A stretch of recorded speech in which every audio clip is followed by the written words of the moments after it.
Hello and welcome to this week's edition of the Beacon Broadcast. It's February 3rd, 2024. Kodax, that's me, I'm here, and I've been playing some games. I've been buying some games. Let's talk about it real quick. So last week I said I had wrapped up the story for Ghost of Tsushima, but I was going to start the DLC expansion. I am so close to being done, but not quite there. Probably tonight or tomorrow I'll get around to it. But in the meantime, I've been continuing to play Zenless Zone Zero, and I just wanted to talk about a recent achievement of mine in those games. In a recent update, they added some trophies to the game that required you to do these very high-level boss fights that are repeatable within the game, but you have to do them without any of your characters taking any damage during those boss fights. When these trophies dropped, I was like, okay, I'm never going to get around to doing these. I'm never going to be good enough to get there. I'm never going to have the right characters or whatever to be able to do it. And so I just put it off. I think it was last week or 2 weeks ago, I happened to get one of the trophies just accidentally while I was doing one of these boss fights, and I kind of couldn't believe it. And so then I was like, well, if I can do that one, maybe I can do the rest of these. So recently I kind of worked up the courage to sit down and kind of grind them a little bit, and I was able to get the full set of these trophies. So I'm like really, really proud of myself. I'm kind of on like cloud 9 right now. I just kind of shocked that I actually managed to get them all. So I'm back to 100% trophy completion in Zenless Zone Zero. As for what I purchased, last week I went to a used secondhand store, Book Off. There's one pretty close to me, and I went there because I was looking for some games made by Insomniac Games since I was going to their event a few days later. And I was looking for two games in particular. I was looking for Resistance: Fall of Man on PlayStation 3 and Sunset Overdrive for Xbox One. And sure enough, they had both copies, reasonably priced, so I picked them up. So yeah, I don't know why I never played Resistance. Well, I was pretty late to getting a PS3. I was like halfway through the gen. And I don't know, I just wasn't super interested in shooters back then. And then Sunset Overdrive came to a console exclusively that I didn't own, the Xbox One. So I never had I was just never going to be able to play it, even though I heard a lot of really good things about it. But anyways, I've rectified that. I brought those games with me, along with a few other games, to the Insomniac Games 30th Anniversary Community Day. And this was maybe the most absolutely cool thing I have ever been to in my life. Woke up super early to get to Burbank. I picked up Ravenheart. He joined me at this event. He had a ticket as well. And we drove down to Burbank. And, we got there a little early, make sure we were, kind of one of the first few people there. And the day started with a 2-hour studio tour of the 2 floors of this giant building that they are inside of. The studio is absolutely massive, and it's not just a studio, it's like a whole campus that they have like access to as well. And the studio tour was really cool. The first floor that we go on, I think they said it was the 5th floor. That's like their original floor. This is where like all the cubicles and stuff are for the I want to say the programmers, and where they'd be working on the games. And they had a lot of cool merchandise and exclusive behind-the-scenes stuff. All of their hundreds of awards that they've won over their 30-year career, they were all on display. Like, just sitting there, it was kind of shocking. I was like, oh my god, someone could easily steal this stuff. I don't understand why they're being so, like, generous and, like, letting us walk around the floor the way that they did. It was very casual. There were really, like, no restrictions in terms of, like, taking pictures. It was really crazy. And these tours were all led by staff, people that actually work at Insomniac and make games there. and there were probably 100 different Insomniac staffers on hand during the day. Anyways, let me get back to the tour for a minute. So then we go to the floor, the fourth floor, and this is where like very specific kind of like different kinds of departments are at that are very specifically tailored to like their unique like audio design, the facial capture, the motion capture where they're wearing the outfits with the balls and running around and doing stuff with props and things. This is where all those kinds of departments are, the audio department. And so what happens was Insomniac, the staff, they took us from each department to each department, and we got like a 10-minute presentation from each of these departments on what they do, how they do their work, and what's going on. From there, they would answer questions we would have, and then we would move on to the next department. This tour was originally described as being 45 minutes. The fact that it took us nearly 2 hours to get through it just goes to show you like how generous they really were with their time. From there, we made our way to the 30th anniversary panel where Ted Price, the soon-to-be retiring founder of Insomniac, as well as several other founding members of Insomniac and 2 of the 3 new co-studio heads were. And they were just talking about their time from the beginning of Insomniac up to present day, giving advice, different things like that. But really where the fun started was after this panel. And I shouldn't say that's where the fun started because the whole day was amazing. But from here, there's literally over 100 Insomniac employees just walking around campus. They have a designated like meet and greet area. And this is where they're wearing their blue Insomniac Employee Community Day shirts. So I spent like the next 4 or 5 hours literally walking up to, introducing, meeting so many different Insomniacs, as they call themselves, and getting all of my games signed by so many of them. I think the thing that I was most excited about was getting my copy of Spyro signed by 5 of the original development team members. That would be Ted Price, of course, Al Hastings, Brian Hastings, John Fiorito, and someone who doesn't work at Insomniac anymore but was there attending the event as just a regular attendee, Oliver Wade. So meeting the 5 of these guys, getting Spyro signed was just, kind of a huge thing. I mean, like I literally brought my manual from when I was a little kid to get signed by them. So it's pretty cool to just have that full circle effect, like for childhood me, something I never would have imagined happening. But I mean, my copies of Spider-Man, Sunset Overdrive, Resistance Fall of Man, Ratchet and Clank, they easily each have 50 plus signatures on them. It's crazy. There's like no room. And it wasn't just the developers they had there. They had all the main voice actors for Ratchet, Clank, Peter Parker, Miles Morales, Mary Jane Watson, and there was one more as well. Rivet from the newer Ratchet and Clank game as well. They were all there. They all signed everything. There was no charge to get them to sign stuff. It was just absolutely incredible. Like, literally the most magical day. They gave us a bunch of cool swag at the end of the day, including a 30th anniversary Insomniac shirt, which I will probably never wear because it's too precious. But man, it was just absolutely, like, it will never be topped. I will never go to anything nearly as cool as the Insomniac Community Day. I brought with me 8 different games to get signed. Ravenheart, I'm not kidding you, probably brought 16 different games. Not just different games, but like the day 1 edition of the game, the game of the year edition of the game, the standard edition of the game. He really, if I came out like a bandit, he came out like a bandit king, because he got so much stuff signed. It's crazy. So anyways, it was just an incredibly productive and amazing weekend, or Saturday, and I will just never, ever forget what an awesome and cherished memory that will be. All right, so now we're going to jump into the news. I've got 4 stories for you today. None of them are too crazy. So I'll get you out of here in decent time. So calm down. Don't get, all your panties in a bunch or anything. But we're going to start off with a classic story of Ubisoft layoffs.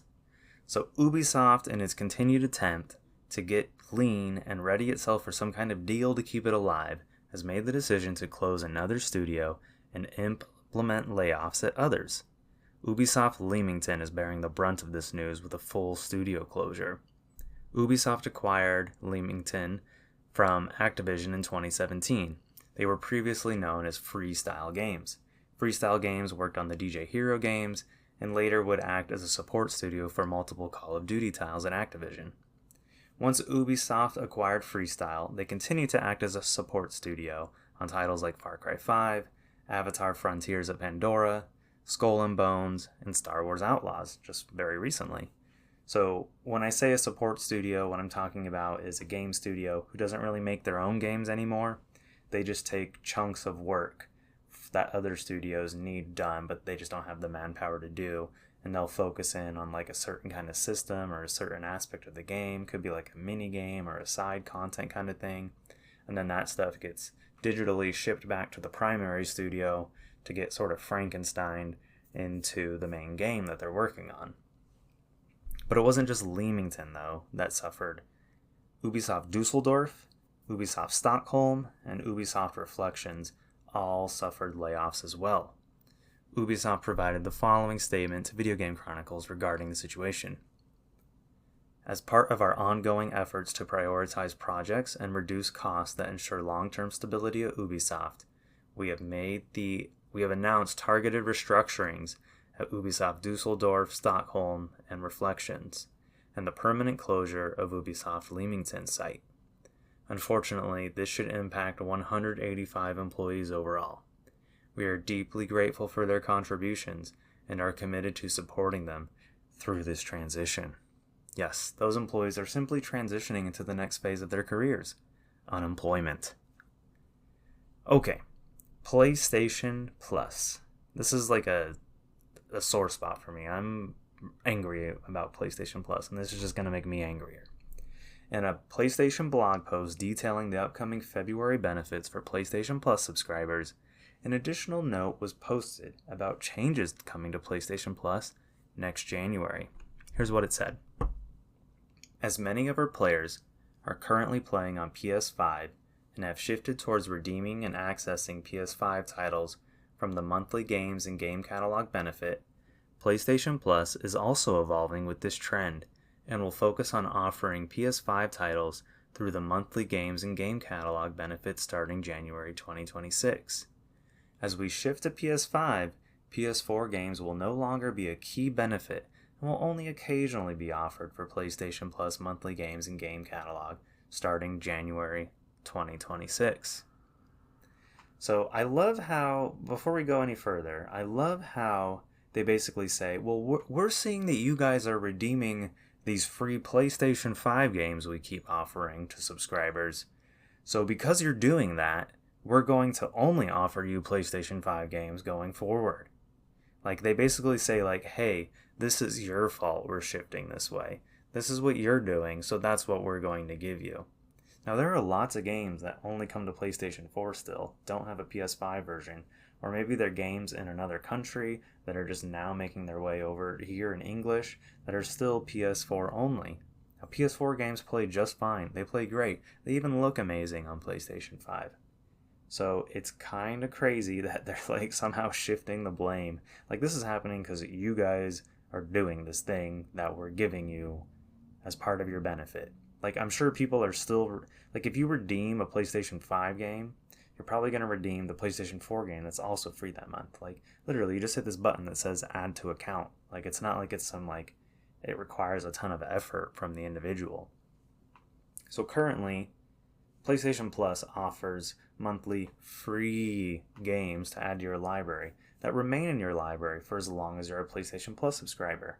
Also, if you stop subscribing to PlayStation Plus, but then resubscribe to PlayStation Plus, you still retain access to any titles you previously got when you were subscribed. So what Sony is saying is that starting next year, there will only be PS5 games as part of this service.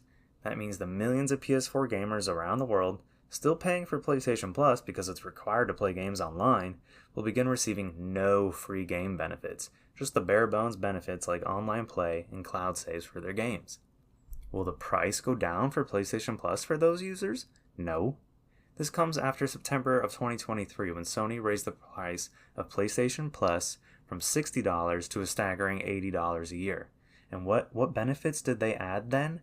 Absolutely nothing. So this was the final straw for me. When my prepaid subscription for PlayStation Plus ran out this past December, I decided that I would no longer be a regular subscriber. I used to get my PS Plus memberships for around $30 a year, and I was not about to start shelling out an extra $50 for services like online play that I hardly ever used. If I really want to play an online multiplayer game, I'll get a 1-month subscription rather than pay for a whole year, but I'm done just giving them my money over and over again. It's time Sony introduced a new, lower-end tier of PlayStation Plus that doesn't offer free games and just offers online play and cloud saves. Until then, I'm sticking to my guns and voting with my wallet. What does Sony say about the future of PlayStation Plus? Well, they had something at the end of this block.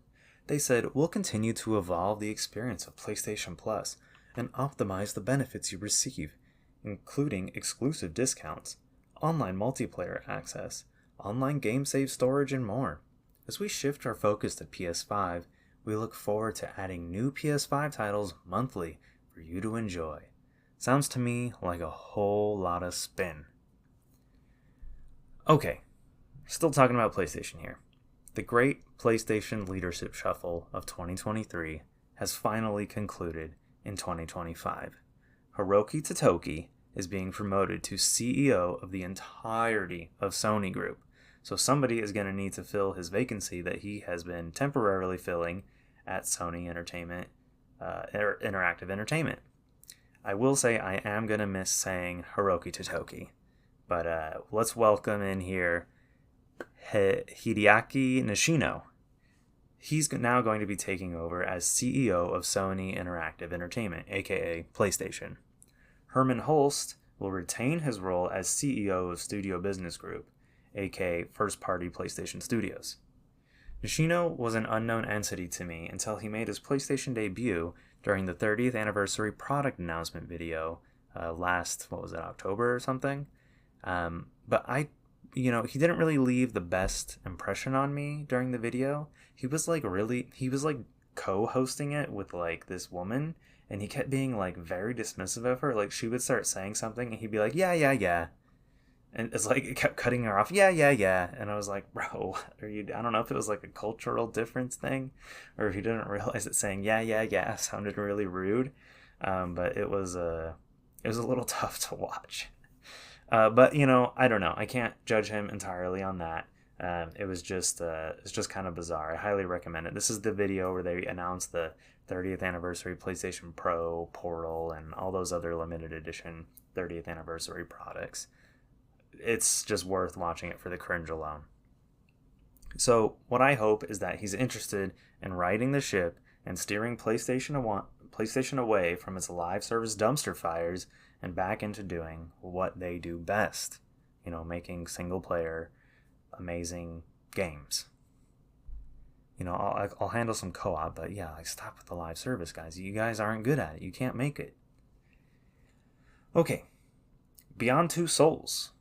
Originally developed by Quantic Dream, Beyond Two Souls is an interactive drama game that was released on PlayStation 3 in 2013.